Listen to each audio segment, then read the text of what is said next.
Oh, hello everybody! I am back again here to do a video response to Quentin over in France, Mr. Captain Zutvi. This will be responding to his musical landscapes thread, which is because he hit 100 subs. So Quentin, congratulations on the 100 subs, and I have been so lazy. I haven't had time to make this. It's been like, what, 3 weeks ago I said, oh yeah, I'll do a response for you, but nonetheless, it's very cool. The thread is basically show or talk about some albums that take you to different places. Thus musical landscapes. When you're listening to it, you're transported somewhere else. And the first one I want to talk about, I don't have on vinyl. I wish I did, but I have it on CD somewhere and I couldn't find it, which is annoying me. But it is the first album I ever bought, and it's Green Day Dookie.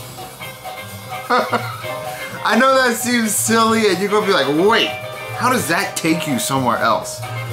And how it does is the connection to the person I used to be in my teens when I first got it, when I was in middle school.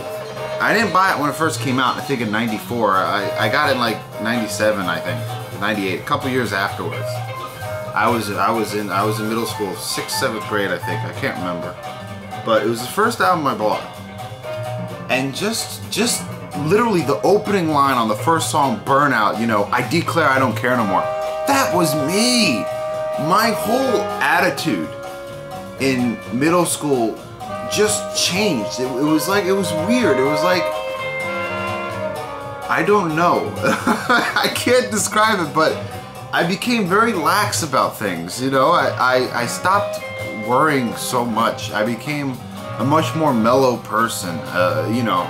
I started to grow more confident with myself, if you would. I don't know how to describe it. It's just the person I am today started with the roots of back then. And that album, that adolescent punk energy, captured it so well that to this day, when I put it on, I'm just, boom, I'm right back there. You know, I'll be driving and have it in, and I'm just drumming along with it and bouncing my head and screaming all the lyrics. And my wife looks at me like I'm fucking crazy. She's like, pay attention on the road.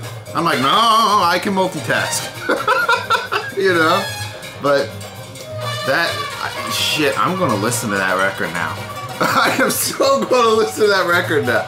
But yeah, I wish I had it on vinyl. One of these days I will, but that's the first one I want to talk about. And I'm going to talk about another CD here for the next one. And this one is just an album that blows my mind every time. And it's Kawabata Makoto. What's it? The Tales of the Dream Planet. This is like a limited pressing, I think, of only like some ridiculous number, like 50 or something. I don't know. But this is a 2-track live recording.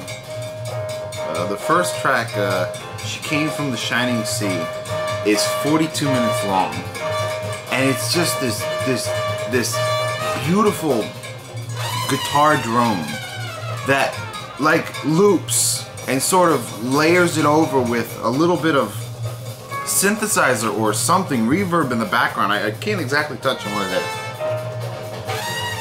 But to me, it's so calming and it's so mellow that, like, if I have a bad day at work, I'll come home and I'll put this on, and it's just instantly everything's better.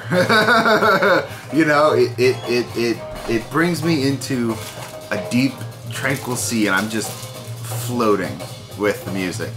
Absolutely love it. Absolutely love this. If you ever see it, I suggest you get it. For all you freaky ass of Mother's Temple fans out there. Next one getting actual to the records here, I'm going to talk about. This one is what you hear in the background. And I've talked about this record so many times. I mean, so many times. It's ridiculous. But it's Luis Gasca, For Those Who Chant.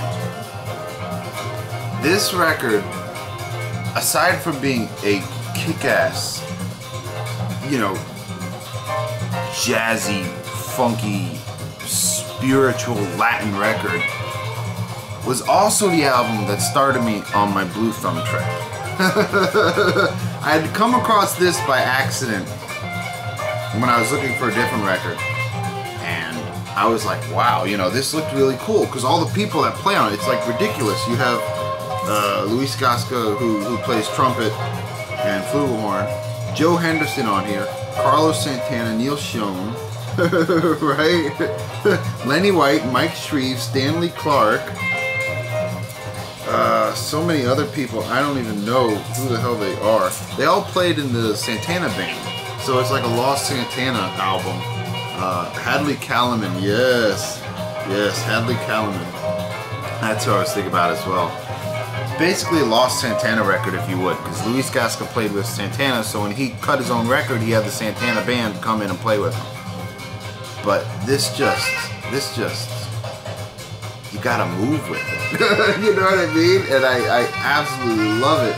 And like I said again, this is the album that got me into my Blue Thumb, which has been my current obsession for, I don't know, a year and a half, 2 years, ever since I got this. Just highly recommended album. This will take you places, you know?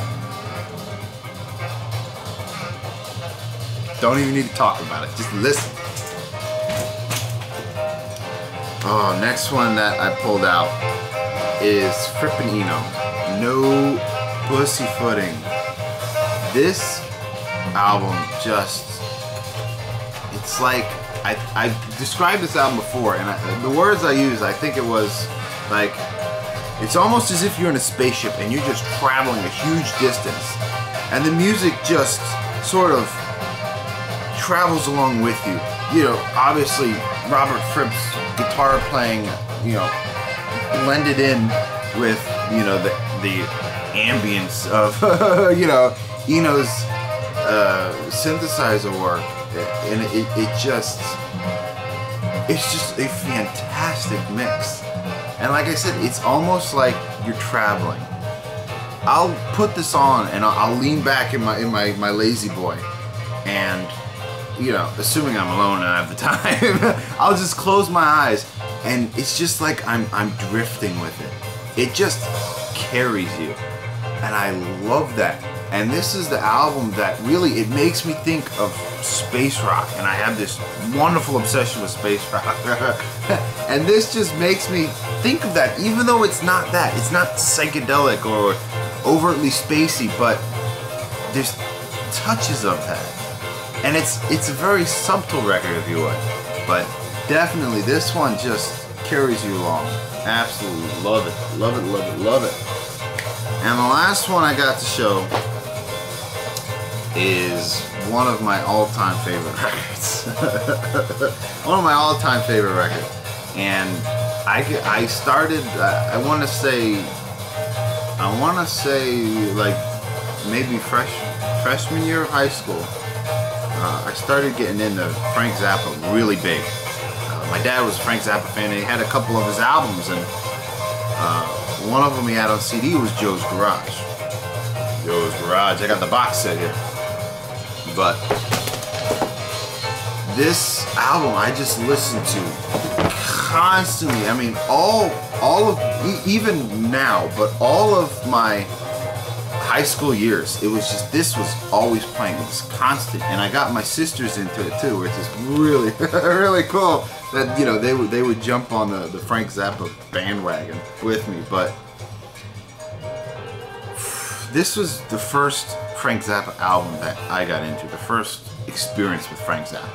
And I've said it before, that Frank Zappa was my gateway drug into jazz, because a lot of his music is very jazz oriented. It's not straight up jazz, it's obviously fusion, but a lot of it is, you know, jazz in nature, or jazzy in nature rather. And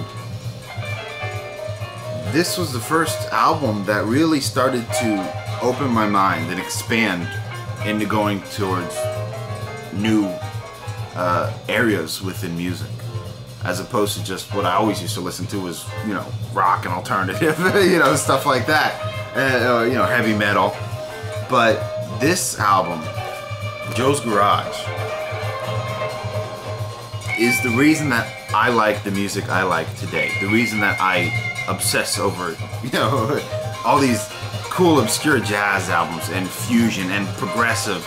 I mean, I would not have ever gone into getting this album, or even looked or even thought about this album, if not for listening and obsessing for years over Joe's Garage. I used to not like instrumental music. I used to pay so much attention to lyrics, which now it's like, I don't anymore. And the reason being is because this album, basically part one has lots of lyrics. Part 2 and 3 are mostly instrumental. They have lyrics, but it's long extended songs with just jams and jazzy instrumentals that I just totally love, totally awesome. And if not for this record, like I said, I would be a much more limited music lover. So when I listen to this album, you know, it just expands my world, even now, even though I know every damn note on this thing. So to me, this is the perfect landscape album, because not only is it a, what's the word, concept album that follows a story, but it also is just a wonderful piece of art. So what's the matter, Bubs? Want to say hi? Want to say hi? Hi. No? But really, my biggest musical landscape, isn't that right, Pub Man? My family. They take me everywhere I need to be. Except where the records do.